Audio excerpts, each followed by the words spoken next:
Assalamualaikum warahmatullahi wabarakatuh. Alhamdulillah nahmaduhu wa nasta'inuhu wa nastaghfiruh wa nu'minu bihi wa natawakkalu alayhi wa na'udzu billahi min shururi anfusina wa min sayyiati a'malina. Man yahdihillahu fala mudilla lahu wa man yudlil fala hadiya lahu. ونشهد أن لا إله إلا الله وحده لا شريك له ونشهد أن محمدا عبده ورسوله سبحانك لا علم لنا إلا ما علمتنا إنك أنت العليم الحكيم رب اشرح لي صدري ويسر لي أمري واحلل عقدة من لساني يفقه قولي أما بعد. Jadi alhamdulillah yang dimuliakan Tuan Imam, Tuan Bilal, Tuan Pengurusi, Timbalan Pengurusi, Ahli Jawatan Kuasa, guru-guru, para pemimpin, muslimin muslimat, hadirin hadirat yang dirahmati Allah Subhanahu wa taala. Alhamdulillah, syukur kita kepada Allah Subhanahu wa taala. Pagi ni Allah Subhanahu wa taala bagi kesempatan kepada kita untuk kita melakukan kebaikan, ya, di samping kita menunaikan salat, ya, Allah Subhanahu wa taala memberikan juga kelapangan, ya, keinginan untuk kita, ya, menyambungkan lagi, ya, pengajian kita insya-Allah. Baik, jadi kita teruskan perhatian. Ya, kata pengarang kitab, perhatian. Ketahuilah olehmu bahawasanya yang tersebut yang lain daripada rukun yang 13 itu semuanya sunat dan adab. Mana kata selain daripada 13 perkara yang disebutkan sebelum ini, maka itu semuanya adalah sunat. Itu semuanya adalah sunat. Ya, makna kata kalau sunat itu kalau tidak melakukannya, maka tidak tidak menimbulkan ataupun tidak menyebabkan salat itu tidak sah. Bahkan salat sah juga. Tak ada masalah. Tetapi kata pengarang kitab, semuanya sunat dan adab yang sayugianya. Bermakna perkara yang sunat itu bukan bermakna kita boleh tinggal begitu sahaja. Yang sayugianya bagi orang yang salik, yakni yang menjalani akan jalan akhirat itu, mengerjakan akan dia. Makna kata selain daripada 13 perkara itu semuanya sunat. Tetapi bagi orang yang nak mendekatkan diri kepada Allah Ta'ala, dia punya keinginan nak dekat diri. Dekat diri itu ialah dekat secara jiwanya, ya, nak mendapatkan pandangan Allah Subhanahu Wa Ta'ala itu, maka sepatutnya lah dia tidak meninggalkannya, dan memelihara akan dia supaya menghampirkan dirinya kepada Allah Ta'ala. Mana kata perkara-perkara yang sunat, ya, kadang-kadang kita sibuk mencari perkara-perkara yang sunat untuk dilakukan, ya, padahal di dalam solat itu sendiri pun berapa banyak perkara yang sunat. Dalam solat itu sendiri pun berapa banyak perkara yang sunat, yang itu juga merupakan salah satu jalan untuk mendekatkan diri kepada Allah Subhanahu Wa Ta'ala. Seperti mana firman Allah Subhanahu wa taala di dalam hadis qudusi, la yazalu 'abdi yataqarrabu ilayya bin nawafili hatta uhibbah fa idza ahbabtuhu kuntu sam'ahu alladhi yasma'u bihi wa basarahu alladhi yubsiru bihi wa lisanahu alladhi yantiqu bihi wa yadahu alladhi yabtishu biha wa rijlahu alladhi yamshi biha وقلبه الذي يضمر به رواه البخاري. Hadis riwayat Imam Bukhari. Baik. Artinya, dan sentiasalah hamba-Ku menuntut hampir kepadaku dengan mengerjakan ibadat yang sunat. Jadi di sini disebutkan bahawasanya kenapa, ya, menghampirkan diri kepada Allah itu dengan amalan sunat. Jadi ini kadang-kadang menjadi salah sangka. Kadang orang kata, ya, kadang, ya, orang salah sangka ialah mendekatkan diri kepada Allah itu ialah dengan amalan sunat, lalu dia meninggalkan amalan fardu. Yang sunat itu dia buat. Jadi bila fardu Bila fardu maka fardu dia tinggalkan. Jadi ini tak betul. Yang fardu itu dah memang wajib. Ya, yang fardu itu dah memang mesti dilakukan. Ya, tak ada pilihan. Ya, yang fardu itu dah memang tak ada pilihan. Ya, maka justru orang yang mendekatkan diri itu kalau dia nak lebih, maka dia mesti buat sunat. Dia mesti buat sunat. Maka dengan mengerjakan ibadat yang sunat sehingga aku kasih akan dia. Maka apabila kasih aku akan dia, ya, bila Allah Subhanahu wa taala mencintai dia, nescaya adalah aku pendengarannya yang mendengar ia akan dia. Apa maksud dia? Ya, makna kata kalau Allah Taala mencintai seseorang itu, maka Allah Taala sebut, maka aku menjadi pendengaran yang ia mendengar dengan pendengaran itu. Ya, maksudnya apa dia? Maksudnya ialah, ya, setiap apa, ya, dalam hadis, saya habiskan terjemahannya. Maka apabila aku kasih, maka apabila kasih aku akan dia, nescaya adalah aku pendengarannya yang mendengar ia dengan dia, dan penglihatannya yang melihat ia dengan dia, dan lidahnya yang bertutur ia dengan dia, dan tangannya yang memegang ia dengan dia, dan kakinya yang berjalan ia dengan dia, dan hatinya yang mencintai ia dengan dia. Jadi maksudnya apa dia? Jadi kadang-kadang orang salah sangka hadis ini. Ya, Allah Ta'ala sebut apa dia? Allah Ta'ala sebut kuntu basarahu, kuntu sam'ahu. Aku menjadi pendengaran dia yang ia dengar. Ya, aku menjadi pendengarannya, aku menjadi penglihatannya, aku menjadi perkataannya, aku menjadi, ya, tangannya, aku menjadi kakinya, dan aku menjadi hatinya. Jadi macam mana? Ya, kadang-kadang, ya, inilah hadis yang nak mengungkapkan bahawasanya, ya, seseorang yang telah Allah Ta'ala cintai, maka setiap pergerakannya itu tidak bergerak melainkan dengan apa dia? Dengan sesuatu keadaan ataupun tempat yang Allah Ta'ala cintai. Makna kata, ya, dia tidak mendengar melainkan mendengar yang Allah Ta'ala cinta. Dia tidak melihat melainkan melihat yang Allah Ta'ala kasih. Ya, makna kata setiap pendengarannya, setiap penglihatannya, setiap apa yang ia langkah, yang ia pegang, ya, lintasan di dalam hatinya, tidak berlaku melainkan semua itu, semua yang mendekatkan dia kepada Allah Subhanahu wa taala. Makna kata apa dia? Makna kata dia tu bukan lagi orang yang susah untuk melakukan ketaatan kepada Allah Subhanahu wa taala. Ketaatan itu menjadi mudah kepada dia. Sebab apa? Sebab pendengarannya itu, ya, dipandu oleh Allah Subhanahu wa taala. Penglihatannya itu dipandu oleh Allah Ta'ala. Ya, pandangannya, lidahnya dipandu oleh Allah Ta'ala. Sebab apa? Bagaimana mendekatkan diri? Mendekatkan diri itu adalah dengan perkara-perkara yang sunat selepas perkara-perkara yang wajib. Bukan bermakna wajib itu tinggal. Jadi ini pun kadang-kadang salah sangka juga. Ya, orang kata, ya, kita mendekatkan diri itu dengan perkara sunat lalu ditinggal perkara yang wajib. Ya, tidak. Ya, perkara yang wajib itu dah memang memang sesuatu yang tak dapat tidak. Ya, dah memang wajib, tak dapat tidak. Adapun, ya, kalau nak bonus lagi, nak dekat lagi, maka mesti dengan perkara yang sunat. Baik. Kemudian seterusnya sunat ab'ad dan sujud sahwi. Dan setengah daripada sunat itu iaitu pada meninggalkan akan dia diganti dengan sujud sahwi, iaitu 4 perkara. Ada 4 perkara, ya, 4 jenis sunat, 4 perkara yang merupakan, ya, sunat ab'ad yang apabila ditinggalkan sama ada secara sengaja ataupun tidak sengaja lupa, ya, maka disunatkan untuk sujud sahwi. Jadi dua-dua sunat, ya, jangan kita anggap benda itu salah satunya wajib, ya, bukan.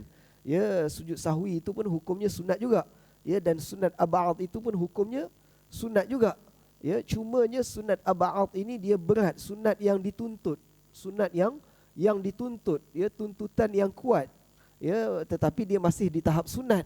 Ya, oleh kerana itu kalau meninggalkannya maka disunatkan sujud sahwi. Lalu kalau tidak sujud sahwi, maka apa hukumnya? Ya, hukumnya tetap sah juga solat. Ya, tidak ada masalah. Sebab apa? Sebab tetap, ya, dia termasuk di dalam perkara yang sunat. Ya, cuma solat itu disebut ya solat yang naqis lah, kurang. Ya, tidak sempurna daripada segi apa dia? Daripada segi tidak menyempurnakan perkara yang sunat tadi. Baik. Pertama, meninggalkan tasyahud awal. Meninggalkan tasyahud awal. Jadi meninggalkan tasyahud awal ini, ya, contohlah kalau imam bangun, ya, imam, ya, bukan, ataupun kita solat sendiri, bukan imam lah, kita solat sendiri, tertinggal tasyahud awal, kita dah terbangun, maka boleh tak kita turun semula? Ya, turun semula, duduk semula, ya, untuk tasyahud awal.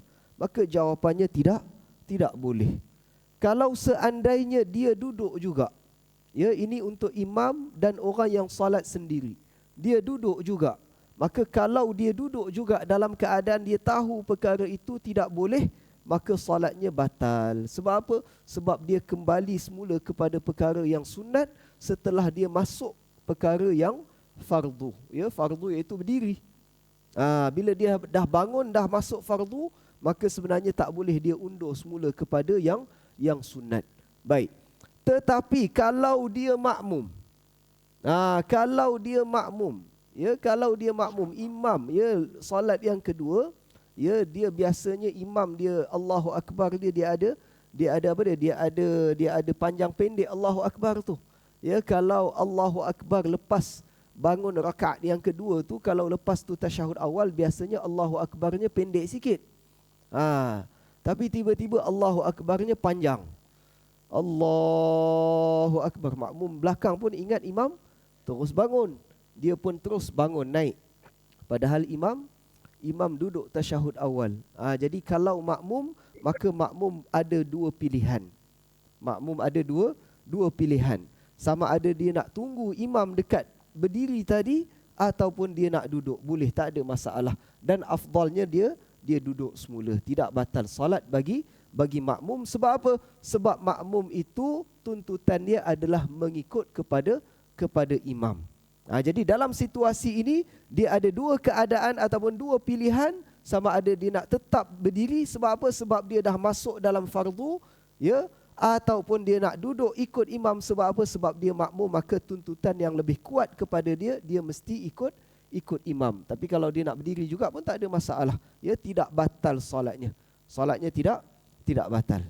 Baik. Itu yang pertama, meninggalkan tasyahud awal. Ya, jadi berdiri itu tahap yang macam mana? Yang tidak membolehkan dia duduk. Berdiri itu tahap yang mana kalau seandainya dia berdiri, keadaan berdiri itu lebih dekat kepada apa dia? Lebih dekat kepada duduk, maka di situ dia tidak boleh undur semula. Tapi kalau keadaan duduknya masih lebih dekat, baru angkat lutut, ya, baru angkat sikit, dia teringat, kemudian dia terus duduk, tak ada masalah. Dia belum berdiri lurus. Dia belum berdiri lurus, tapi dia baru nak berdiri. Jadi kalau dalam situasi itu tak ada masalah, dia duduk semula. Ya, itu tidak batal bagi imam ke ataupun bagi orang yang salat sendiri ke. Ya, bagi makmum lebih-lebih lagi tidak batal lah, tak ada masalah. Baik. Itu yang pertama. Yang kedua, meninggalkan qunut subuh dan qunut witir pada separuh yang akhir pada bulan Ramadan. Sama juga. Meninggalkan qunut, ya, meninggalkan qunut. Baik. Jadi seandainya imam meninggalkan qunut, maka boleh tak makmum nak buat qunut?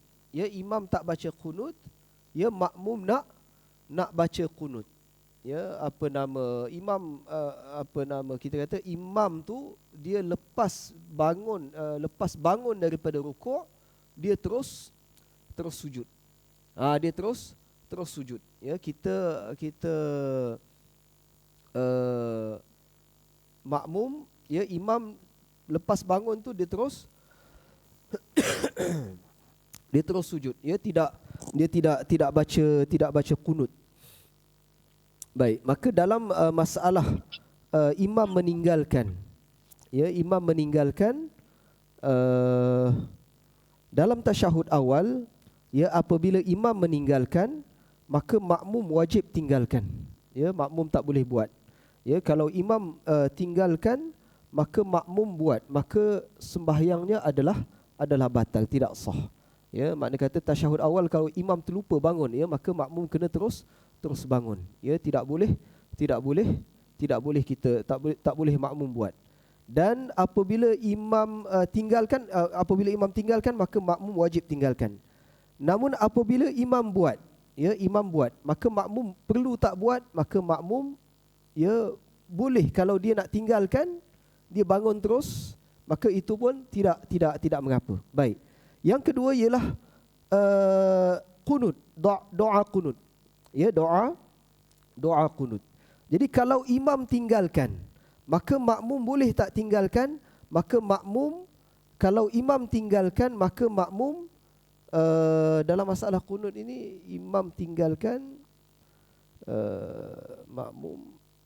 Baik.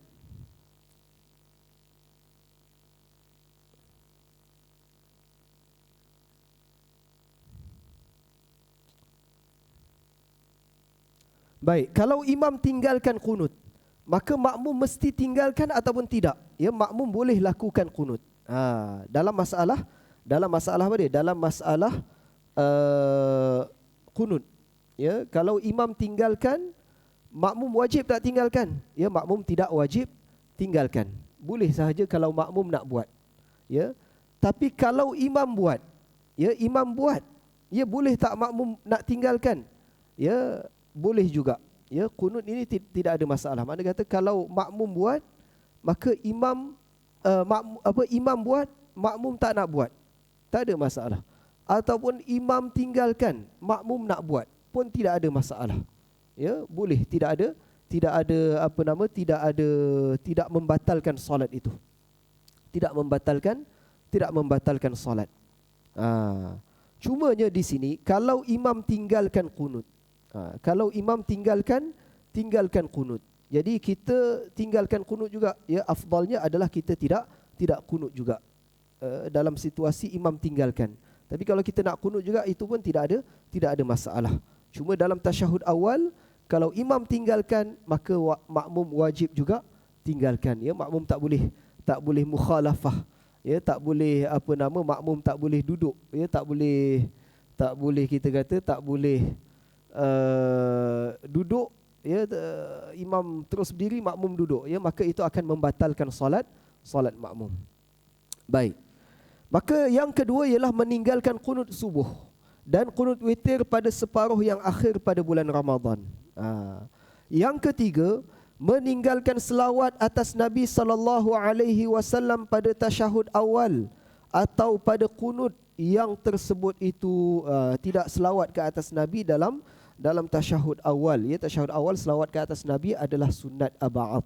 Adapun tasyahud akhir, selawat ke atas Nabi adalah wajib tasyahud akhir. Ya, adapun tasyahud awal maka sunat aba'ad. Baik, yang keempat meninggalkan selawat atas keluarga Nabi yang di dalam tasyahud akhir. Ya, makna kata dalam tasyahud awal, ya, tidak disunatkan selawat ke atas keluarga Nabi. Adapun dalam tasyahud akhir, maka disunatkan berselawat ke atas keluarga Nabi dan hukumnya adalah sunat ab'ad, dan kalau meninggalkannya maka disunatkan untuk sujud sahwi. Baik. Dan demikian lagi sunat sujud sahwi sebab mengerjakan barang yang tiada membatalkan sembahyang dengan sebab lupanya, tetapi membatalkannya jika disengajakan, seperti disengajakannya seperti berkata-kata sedikit sebab lupa, atau makan yang sedikit sebab lupa, atau melebihi sesuatu rukun dengan sebab lupa seperti menambah rukuk atau rakaat yang lupa, atau rakaat dengan lupa. Yang kelima lah, yang kelima, perkara yang kelima itu, empat perkara itu ialah meninggalkan perkara ab'ad, dan yang kelima, perkara yang disunatkan sujud sahwi ialah apabila kita melakukan sesuatu perbuatan yang mana perbuatan itu kalau sengaja kita buat, sengaja buat maka batal solat. Tapi kalau buat disebabkan lupa, maka tidak batal solat. Contohnya apa dia? Contohnya kalau bercakap dengan perkataan yang sedikit. Perkataan yang sedikit itu macam mana? Perkataan yang sedikit itu dikatakan bahawasanya kurang daripada 3 patah perkataan. Itu perkataan yang sedikit.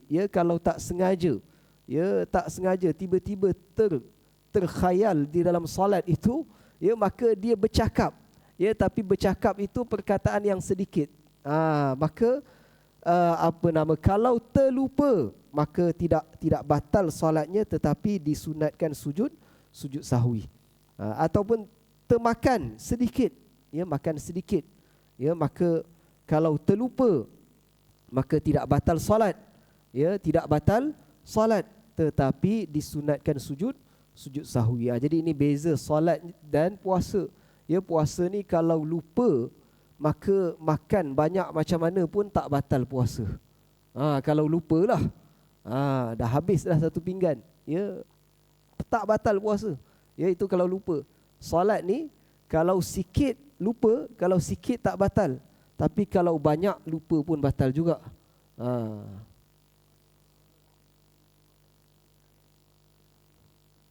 Tengah solat terlupa, maknanya contohnya dalam mulut dia lah. Dalam mulut dia ada makanan. Ada makanan. Dia sepatutnya dalam mulut, kalau tengah solat, kalau dalam mulut ada makanan, maka dia kena keluarkan. Dia tak boleh telan. Kalau dia telan, maka batal solat dia, kalau dia sengaja. Tapi sekarang ni dia tengah solat, lepas tu tiba-tiba terselit, dia dok khayal, dia main lidahnya dok khayal main dengan makanan tu, dok keluarkan makanan tu sampai dia lupa dia tengah solat. Bila dia keluarkan makanan itu, dia tak ingat dia tengah solat, dia pun telan. Bila dia telan, tengah dalam solat sebenarnya, baru dia teringat dia dalam solat. Jadi itu tidak batal solat dia. Tidak batal. Tapi kalau dia sengaja, maka batal lah. Baik. Ataupun menambah rukun. Menambah rukun fi'li lah, maksud di sini menambah rukun fi'li, maka kalau sengaja maka batal. Tapi kalau tidak sengaja, maka tidak batal, tapi disunatkan sujud sahwi. Baik. Dan demikian lagi sunat sujud sahwi jika ia syak pada suatu rukun sembahyang. Maka jika ia syak pada meninggalkan rukuk atau sujud, atau syak pada meninggalkan rakaat, maka wajib diperdapatnya akan dia. Maksudnya dikerjakan satu rakaat penuh, kemudian sujud, kemudian sunat ia sujud sahwi. Jadi macam mana? Kita dalam solat, selagi kita di dalam solat, maka seandainya ada rukun ataupun ada perkara yang kita lupa, contohnya kita ni dah rakaat yang ke berapa? Kita dah rakaat yang kedua. Kita tengah berdiri rakaat yang kedua. Yang kedua. Tiba-tiba kita teringat bahawasanya kita terlupa sujud. Sujud pada rakaat yang pertama. Kita sujud sekali saja. kita lupa, kita syak lah, maksudnya kita syak, kita ragu, ya, kita dah sujud yang kedua ke belum lagi sujud yang kedua tu, dah sujud yang kedua ke belum sujud yang kedua tu, dah ke belum, ya, kita tengah berdiri ni, tengah berdiri, nak buat macam mana kita macam tu, ya. Jadi di sini ada dua keadaan. Kalau kita makmum, kalau kita imam ataupun kita solat sendiri. Jadi orang yang jadi imam ataupun solat sendiri ni, dia punya keadaan dia special, ya, lagi dia lain sikit lah. Kalau makmum mudah, ya, makmum dia ikut sahaja. Jadi sekarang kita adalah imam ataupun solat sendiri. Ya, kita tu dah bangun duduk, ya, berdiri ni rakaat yang kedua. Tiba-tiba kita teringat, kita sujud kedua rakaat pertama tu sujud ke buat ke tak? Buat ke tak? Maka kita kena segera sujud. Kita kena terus turun sujud. Turun sujud. Ya, sujud itu kemudian bila dah sujud bangunlah. Bangun. Itu kalau kita ni imam ataupun kita ni solat sendiri. Tapi kalau kita makmum, ya, makmum tak ada masalah. Kalau kita ragu, maka macam mana nak buat makmum? Ya, kita ragu. Kita dah imam dah bangun. Ya, tiba-tiba kita ragu, sujud kedua tu kita sujud ke tak sujud? Kita yang ragu. Ya, mungkin barangkali kita ngantuk dan seumpamanya. Ya, jadi kita tak perasan, sujud ke tidak? Ya, sujud yang kedua tu kita dah berdiri dah. Jadi macam mana nak buat? Maka macam mana nak buat kalau kita bersama dengan imam, maka kita terus solat bersama dengan imam. Maka akhir nanti, ya, imam dah bagi salam, maka kita kena bangun ganti lagi satu rakaat. Ya, sebab apa? Sebab rakaat yang kita ragu itu tak dikira, ya, dikira lara, ya, tidak dikira, maka kita kena ganti lagi satu rakaat. Jadi begitulah. Sama juga, ya, kalau kita berada di rakaat yang ketiga. Kita berada di rakaat yang ketiga. Ya, berada di rakaat yang ketiga, tiba-tiba kita terfikir, teringat, sujud yang pertama, rakaat yang pertama tu, sujud yang kedua tu kita buat ke tak buat tu? Kita buat ke tak buat tu? Tu macam mana tu? Jadi sama juga, kita kena terus sujud. Sujud, dan sujud itu adalah sujud bagi rakaat yang pertama. Bermakna rakaat yang kedua dan ketiga itu tak dikira. Tak dikira. Sebab apa tak dikira? Sebab sesuatu rukun itu tidak akan masuk rukun yang lain sehinggalah dia sempurna rukun itu. Dia punya kaedah dia begitu. Jadi kalau dia ragu, walaupun dia dah sampai rakaat yang ketiga, tiba-tiba dia ragu, rakaat yang kedua, rakaat pertama tu, sujud kedua tu dia buat ke tak buat? Jadi kalau situasi begitu, kalau dia imam ataupun dia solat sendiri, maka dia kena sujud, dan itulah sujud yang kedua bagi rakaat yang pertama. Kemudian barulah dia bangun semula, dan bangun yang semula itu adalah bangun qiyam bagi rakaat yang kedua. Jadi yang dia buat sebelum ni dikira macam mana? Dia kira lara. Sebab apa? Sebab kaedahnya kita kata bahawasanya dia tidak akan masuk rukun yang seterusnya sehinggalah dia pasti bahawa dia sempurna rukun yang sebelumnya. Jadi begitu. Adapun kalau makmum sama jugalah terus. Jadi nanti akhir nanti dia kalau dia mana rakaat yang dia ragu itu, maka dia bangun semula ganti. Itu makmum. Baik.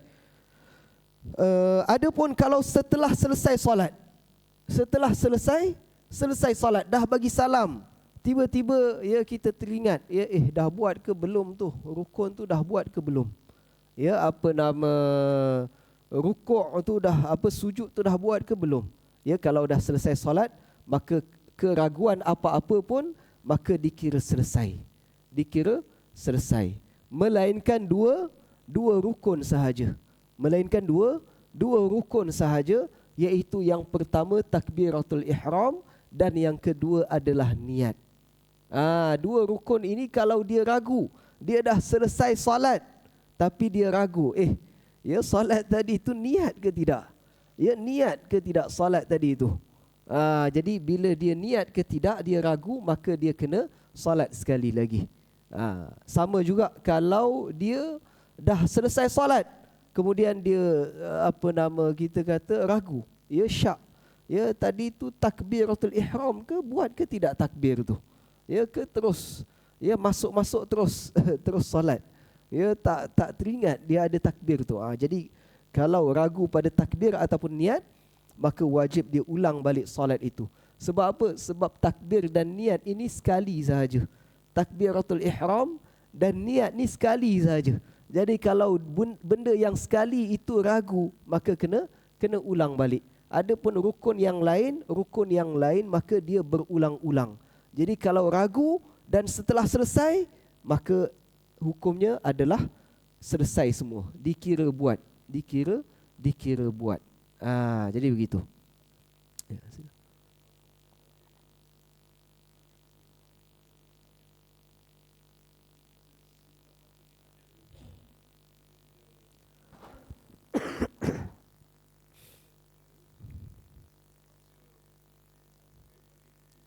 Ya.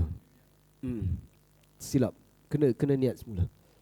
Sebab apa? Sebab dalam niat itu wajib 3 perkara, iaitu yang pertama ta'yin. Kalau salat fardu itu, ini dalam mazhab al-Imam Syafi'i.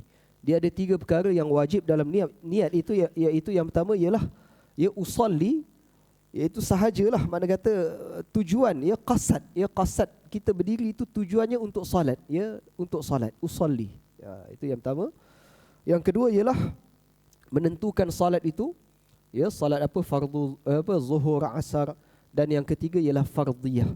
Ya, kita menentukan itu adalah salat fardu. Adapun kalau kita tidak menyebutkan fardiyah itu pun, maka tidak sah juga. Ya, fardu itu dia akan jadi sunat. Dia akan jadi sunat. Itu dalam mazhab al-Imam Syafi'i. Dan ya kena ada muqaranah. Iaitu muqaranah itu dengan takbir itulah. Ya, adapun dalam mazhab Hanafi, maka mereka mudahlah. Ya, mereka dalam masalah niat ini maka tidak ada muqaranah. Ya, tidak ada muqaranah. Tidak ada muqaranah itu makna kata apa dia?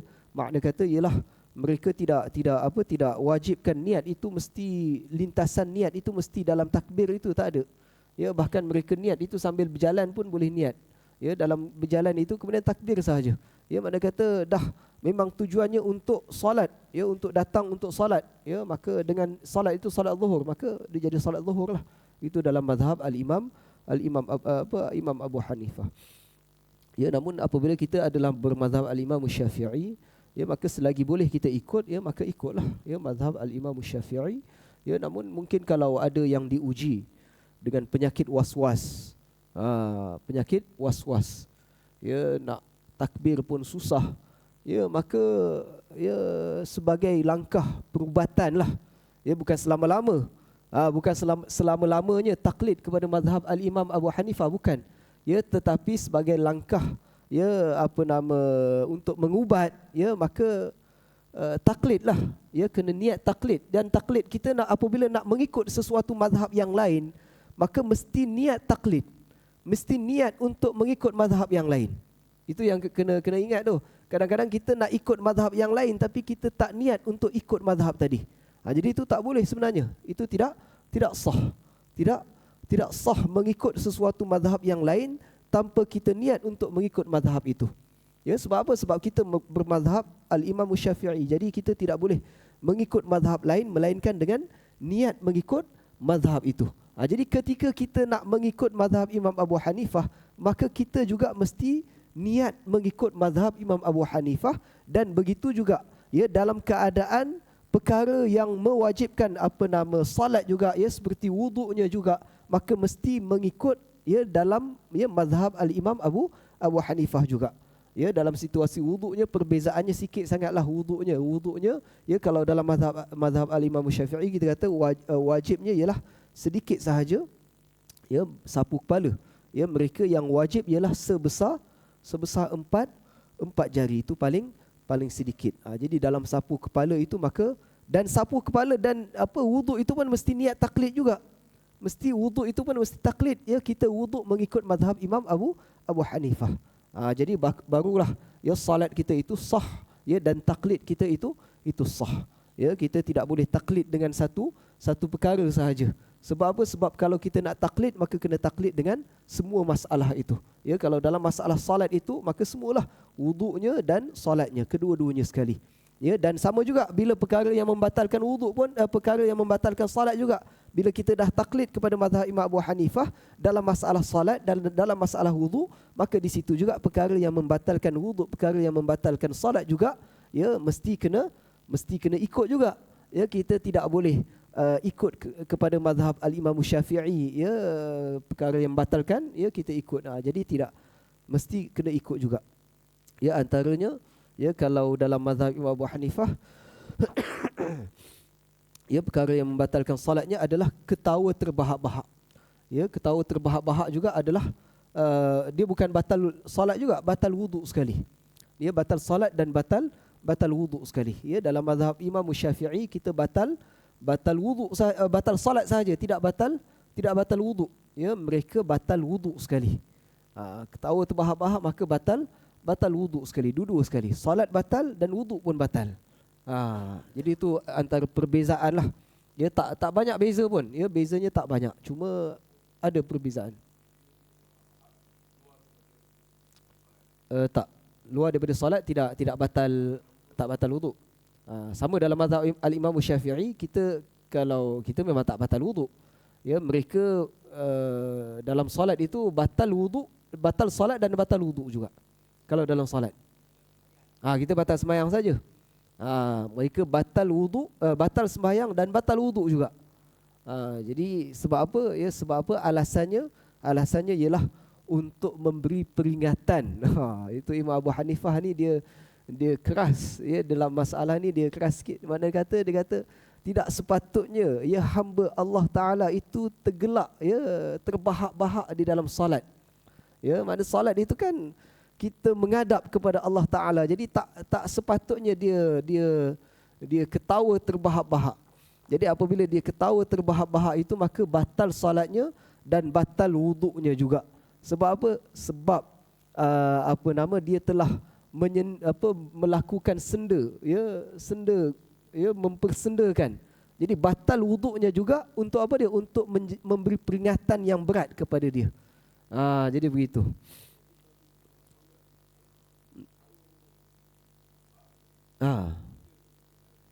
Bolehlah berlaku. Mungkinlah. Ya, mungkin. Ada. Yes.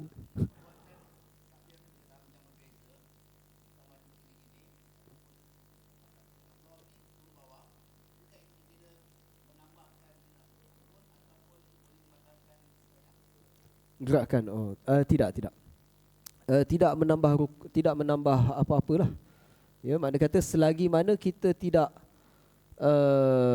mana takbiratul ihram dia lepas dulu, kemudian baru dia tu tak dikira menambah, tak dikira menambah rukun lah. Melainkan kalau dia bermain-main begitu, maka itu itu kita kata dipanggil menambahlah. Kalau sengaja itu maka membatalkan. Kalau sengaja itu membatalkan. Mana pusing-pusing.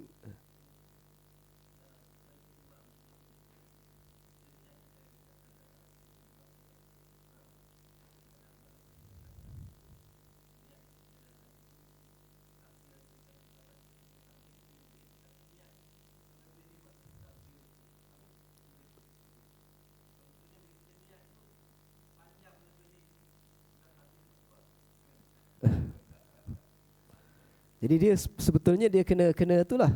Niat itu ialah serentak. Dia tak boleh lebih.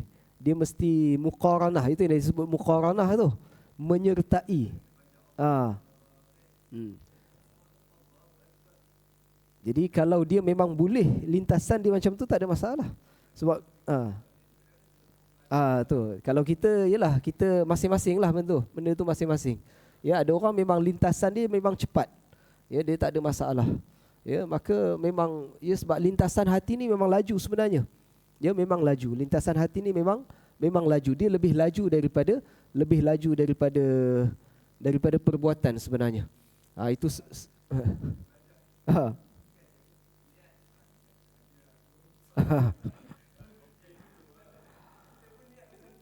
Yelah. Jadi itu masalahnya sebab kita niat itu mengikut kefahaman yang teks itu. Jadi itu perlukan latihan. Untuk budak-budak ya memang kita ajar begitulah sebab kita nak mengajar dia orang tu satu persatu itu untuk budak-budak lah.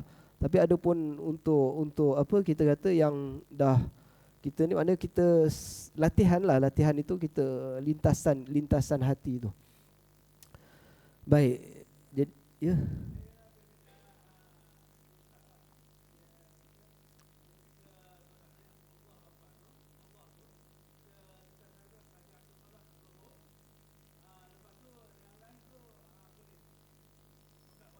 Ya betul.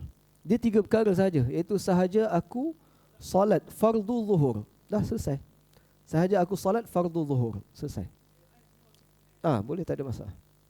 Ya, fardu zuhur. Kerana Allah Ta'ala ada ataupun qada, ya, tunai ataupun qada, lagi menghadap ke arah kiblat, itu semua sunat. Berapa rakaat itu semua sunat.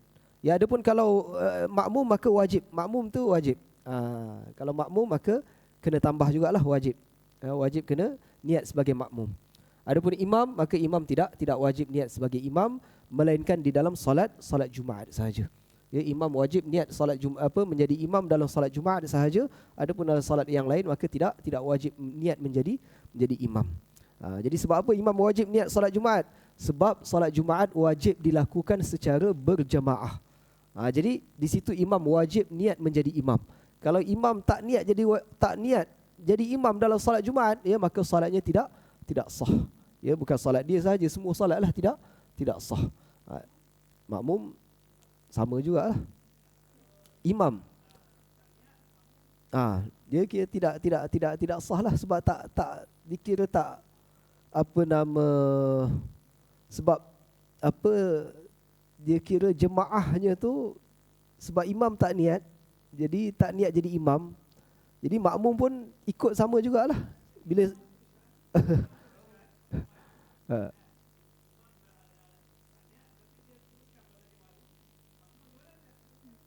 imam tanggunglah. Jadi begitulah, imam tanggunglah. Yalah. Jadi itu imam wajib niat. Jadi yang dalam solat Jumaat itu pun yang wajib secara berjemaah itu pun 1 rakaat saja. Rakaat yang kedua tidak wajib secara berjemaah. Ya, maknanya kata kalau imam, ya, solat rakaat yang pertama solat Jumaat, ya, dia baca surah punyalah panjang. Ya, makmum rakaat yang pertama, ya, dah tunggu letih dah. Rakaat yang kedua semua pakat mufaraqah. Semua pakat mufaraqah, solat sendiri. Ya, maknanya kata sambunglah. Ya, sambung 1 rakaat ke 3 rakaat, sambung 1 rakaat lah. Ya, makmum semua tambah 1 rakaat, sambung 1 rakaat tu semua solat sendiri. Tak ada masalah. Jadi solat Jumaat juga tak ada masalah. Sebab apa? Sebab Jumaat itu yang wajib berjamaah itu ialah satu rakaat itu.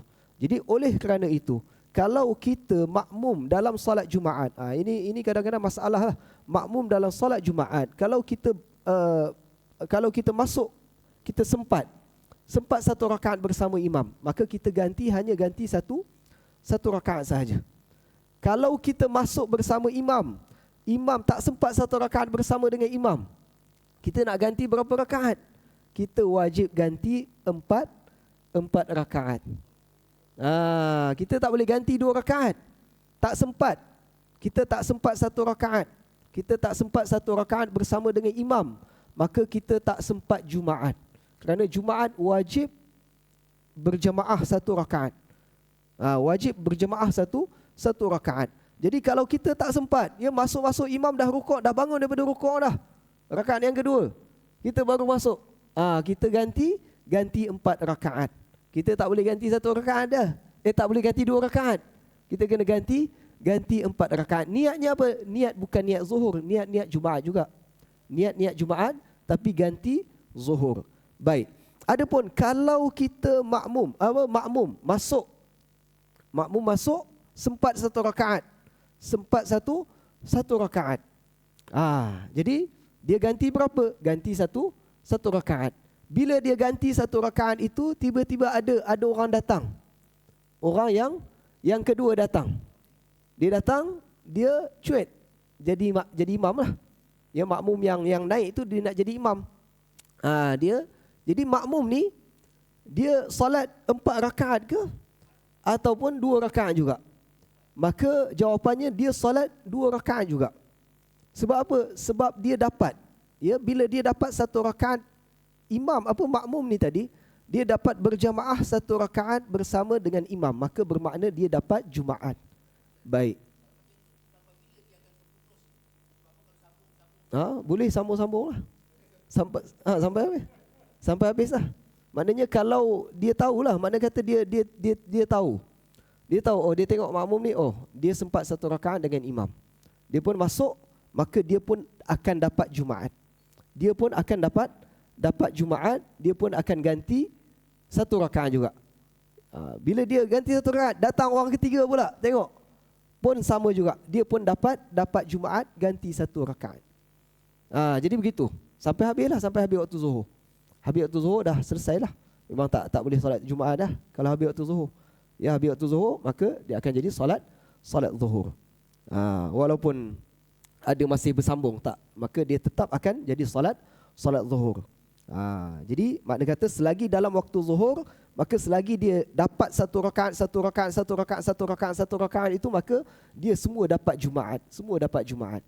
Jadi begitu.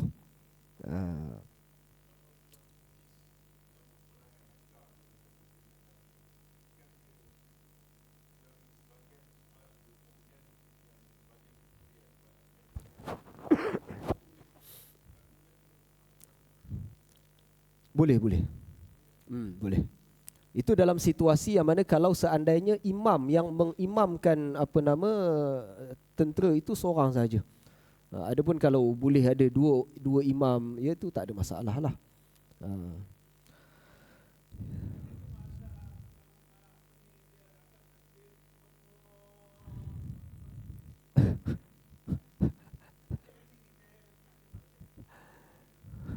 Wallahu alam.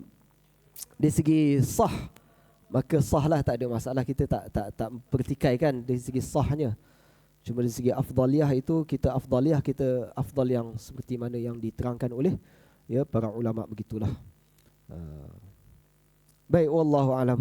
Ada sikit lagi nak sambung. Baik, jadi apa yang baik itu datangnya daripada Allah Subhanahu wa taala. Yang lemah, yang kurang, saya mohon maaf. Jadi masalah sujud sahwi ini masih lagi kita akan teruskan, insya-Allah. Kita akan sambung lagi. Dan yang baik itu datangnya daripada Allah Subhanahu wa taala. Yang lemah, yang kurang, saya mohon maaf. Kita buang jauh-jauh. Dan semoga sedikit masalah ini dapat menjadi panduan kepada kita, khususnya dalam masalah solat Jumaat, masbuk dan seumpamanya. Jadi insya-Allah kalau kita ganti solat itu, kita fahamlah kita nak ganti berapa rakaat. Kadang-kadang kita pun tak ingat nak ganti berapa rakaat. Kita masbuk, kita nak ganti berapa rakaat, kita tak. Jadi kita ingatlah kalau kita sempat 1 rakaat bersama dengan imam, maka kita dapat Jumaat. Kalau tak sempat 1 rakaat dengan imam, maka kita tak dapat Jumaat, maka ganti zuhur. Wallahu alam. Jadi kita sudahi majlis kita dengan tasbih kafarah. Subhanallah wa bihamdih. Subhanakallahumma wa bihamdika. Nashhadu an la ilaha illa anta nastaghfiruka wa natubu ilaik. Subhana rabbika rabbil izzati amma yasifun. Wa salamun ala al-mursalin. Walhamdulillahi rabbil alamin. Assalamualaikum warahmatullahi wabarakatuh. Allah.